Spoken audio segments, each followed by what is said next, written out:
Olá, tudo bem?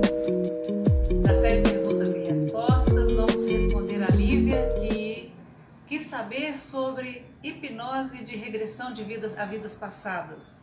Como que funciona? Nós não nos propomos a fazer regressão a vidas passadas. É uma linha holística na qual a gente não trabalha. Nós trabalhamos com uma hipnose bastante embasada na neurociência e focamos até o período intrauterino, de lá para cá. Mas aí vem a pergunta: e se por acaso, na dinâmica da hipnose, quando você propõe uma pessoa, Morgana, a retornar a um momento traumático, e se a pessoa apresenta uma experiência que é fora dessa realidade atual, fora dessa época? Bem, como diria um professor, meu querido professor Jacques Ackerman, uma vez perguntei para ele como seria a terapia com pessoas que deliram, com pessoas que alucinam. Se a gente trabalha com a realidade psíquica, como trabalhar as demandas do cliente se ele delira? Então ele me disse: vá na vibe, viaja na história da pessoa e trata da demanda dentro do delírio dela. Então, eu não estou comparando agora delírio, alucinação com o que a pessoa traz. Hoje em dia, há um grande estudo a respeito da espiritualidade, até nas universidades. A própria medicina já está incorporando o tratado da espiritualidade, porque comprovou que quanto mais espiritualidade uma pessoa cultiva, mais elementos ela tem para se curar, para desejar a cura, para encontrar as soluções emocionais para problemas físicos. Principalmente porque nós sabemos que a maioria das doenças são psicossomáticas. O corpo sente o que dói na alma. E algumas universidades, inclusive brasileiras, estão estudando, inclusive, vidas passadas. A coincidência de narrativas de pessoas que experimentam experiências de quase morte, ou pessoas que permanecem em coma há muito tempo e trazem histórias e circunstâncias muito semelhantes entre si, que despertou interesse nesses estudos.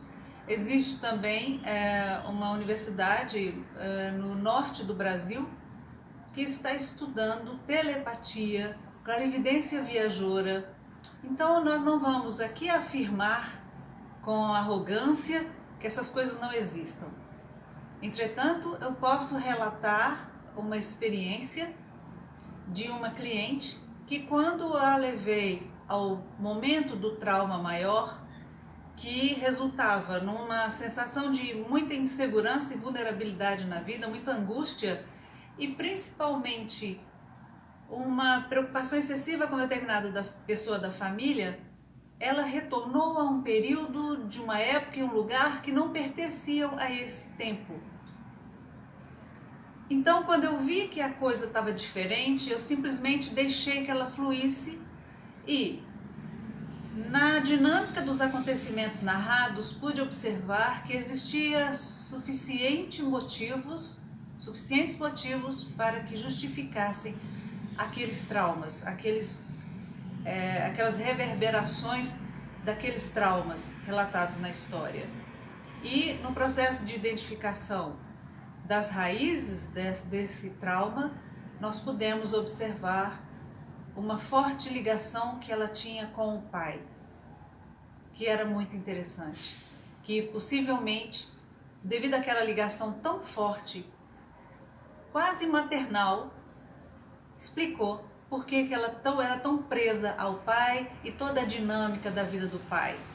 Ao trabalharmos essa questão, naquela situação, ela retornou mais aliviada e agora está em tratamento, se sentindo mais livre, se sentindo mais segura para vencer os desafios e bloqueios que ela tinha antes. Eu posso contar também uma outra história que necessariamente não foi uma regressão à vida passada, mas uma experiência que reverberou imediatamente na família. Essa história é de uma cliente na faixa dos 30 anos que me autorizou a falar.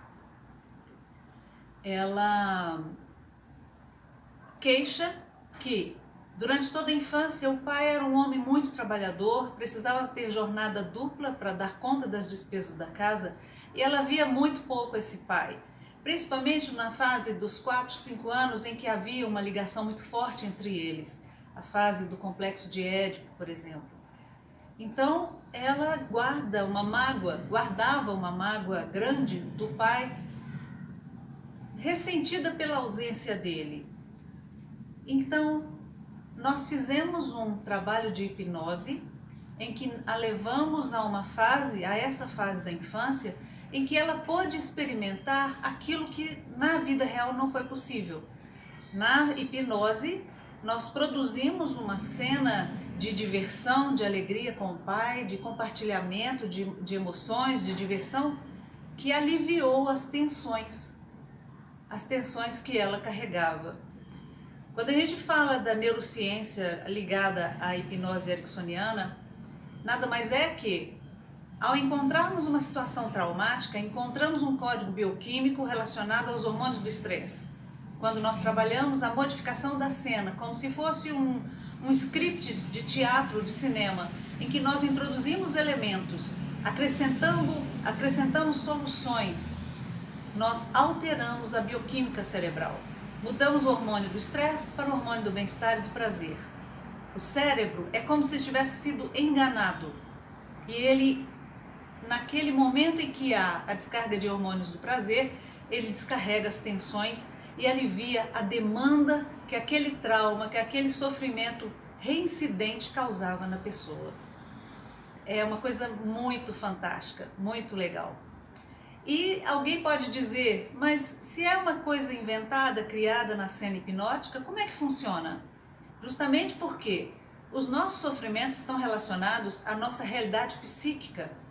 Então, quando nós temos ferramentas que favoreçam a manipulação dessa realidade psíquica, inclusive ajudando a pessoa a compreender seu pai estava ausente, não era por desamor, era por falta de condições de tempo, porque precisava trabalhar.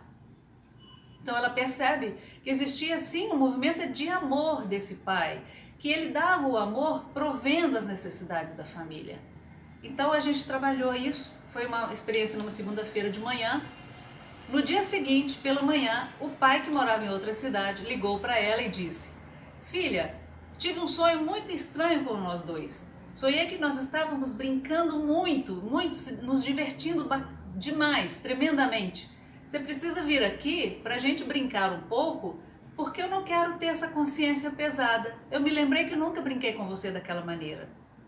Então essa cliente me relatou, me mandou a mensagem pela manhã, na terça-feira, me relatando isso, achando incrível essa reverberação. Então, nesse momento, o que eu poderia lhe dizer sobre o que aconteceu?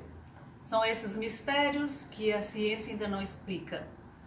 Quando você está com o osso quebrado, o raio-x revela. Quando você está com uma inflamação no órgão, a endoscopia, o ultrassom revela.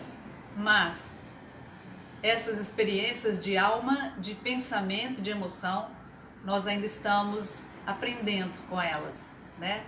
Eu acredito que vai chegar um momento que isso ficará mais claro para nós.